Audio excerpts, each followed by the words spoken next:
ఒక మనిషి గుండె రోజుకు సుమారు 1,15,000 సార్లు కొట్టుకుంటుంది.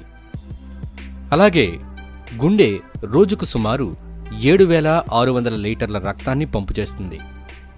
మన ఇంట్లో సంపులో నీళ్లు తోడే మోటార్ ఒక రోజంతా కంటిన్యూస్గా రన్ చేస్తే చెడిపోతుంది. అలాంటిది మన గుండె నిరంతరాయంగా మన జీవితకాలం పాటు పనిచేస్తుంది. మరి ఇంత గొప్ప పనితీరు కలిగిన గుండె హఠాత్తుగా ఎందుకు ఆగిపోతుంది? గుండెపోటు అనేది అసలు ఎలా సంభవిస్తుంది?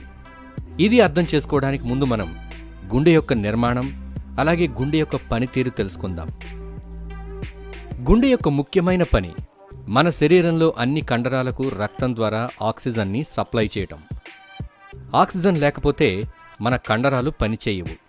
శరీరంలో అన్ని కండరాలతో పాటు గుండె కండరాలకు కూడా ఆక్సిజన్ నిరంతరాయంగా సరఫరా అవుతూ ఉండాలి.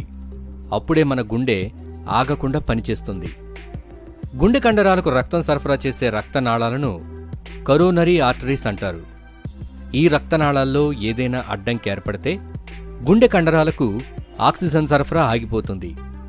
గుండె పనిచేయడం ఆగిపోతుంది.